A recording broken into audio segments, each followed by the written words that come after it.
Haleluya, puji Tuhan, selamat pagi Bapak Ibu Saudara-saudara yang kasih Tuhan. Oleh karena kebaikan dan kemurahan Tuhan, kita masih bisa menikmati hari yang baru dan berkat Tuhan yang luar biasa. Dan sebentar kita akan mendengarkan firman Tuhan. Mari kita siapkan hati kita untuk ditaburi kebenaran firman Tuhan. Firman Tuhan pada pagi hari ini diambil dari kitab Amsal pasal 6 ayat 6 sampai 8. Kitab Amsal pasal 6 ayat 6 sampai 8. Hai pemalas, pergilah kepada semut, perhatikanlah lakunya dan jadilah bijak. Biarpun tidak ada pemimpinnya, pengaturnya, atau penguasanya, ia menyediakan rotinya di musim panas dan mengumpulkan makanannya pada waktu panen. Bapak Ibu Saudara-saudara yang kasih Tuhan, kita telah membaca kitab Amsal pasal 6 ayat 6 sampai 8. Terkhusus di ayat 6 dikatakan untuk kita memperhatikan semut. Semut adalah binatang yang paling kecil. Sekalipun paling kecil, ia memiliki sifat rajin. Ia mengumpulkan makanannya pada waktu musim panas. Oleh sebab itu, pada waktu kita malas, Amsal menyuruh kita belajar dari semut. Malas dalam Kamus Besar Bahasa Indonesia memiliki arti lain, yaitu enggan. Dalam Amsal 1 ayat 32 dikatakan, orang tak berpengalaman dibunuh oleh keengganannya. Dengan kata lain, pengalaman kita peroleh dari ketekunan kita belajar atau bekerja. Kita tidak akan memiliki pengalaman jika kita tidak rajin. Orang yang paling susah ditolong di dunia ini adalah pemalas.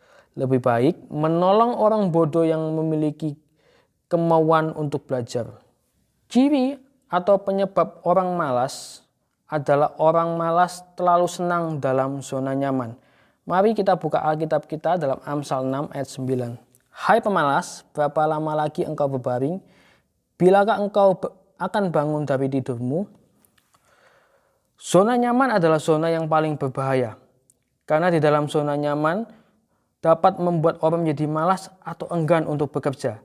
Sehingga orang itu tidak bisa berkembang atau menjadi lebih baik daripada sebelumnya.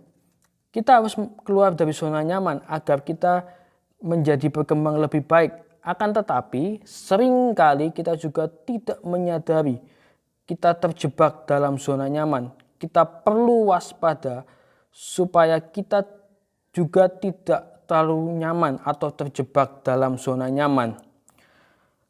Dampak hidup dalam kemalasan. Amsal 13 ayat 4. Hati si pemalas penuh keinginan tetapi sia-sia, sedangkan hati orang rajin diberi kelimpahan.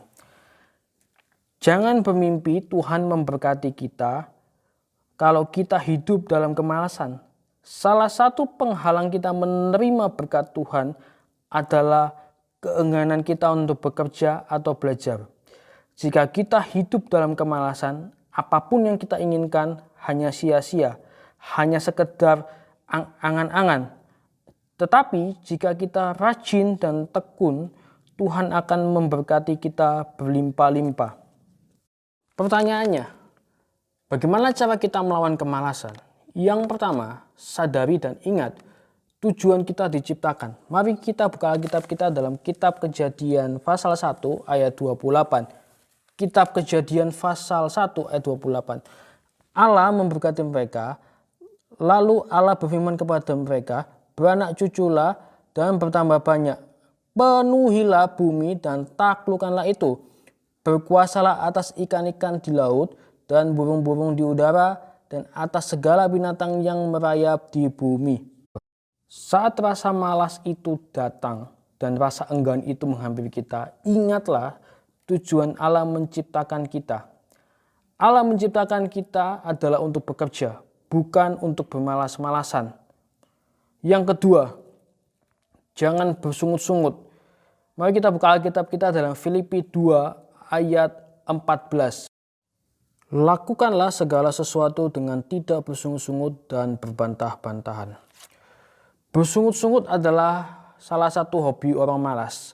Saat kita diberi pekerjaan, mari kita lakukan pekerjaan itu dengan sukacita dan lakukanlah semuanya itu untuk Tuhan. Kesimpulan firman Tuhan pada pagi hari ini yaitu jangan malas dalam menjalani kehidupan. Jika kita malas, jangan bermimpi hidup kita akan diberkati atau berhasil. Jangan menyesal kalau kita hidup dalam kemiskinan. Mari kita hidup rajin, karena saat kita rajin, Tuhan akan mencurahkan berkat-Nya berlimpah-limpah. Tuhan hanya bekerja sama dengan orang rajin, bukan pemalas. Mari kita berdoa. Tuhan, terima kasih untuk berkat-Mu pada pagi hari ini. Kami sudah mendengarkan dan merenungkan firman Tuhan, dan biarlah firman Tuhan yang sudah kami dengar bisa menjadi berkat dan menjadi rema dalam hidup kami. Terima kasih Bapa yang baik, hanya di dalam nama Tuhan Yesus Kristus. Haleluya. Amin.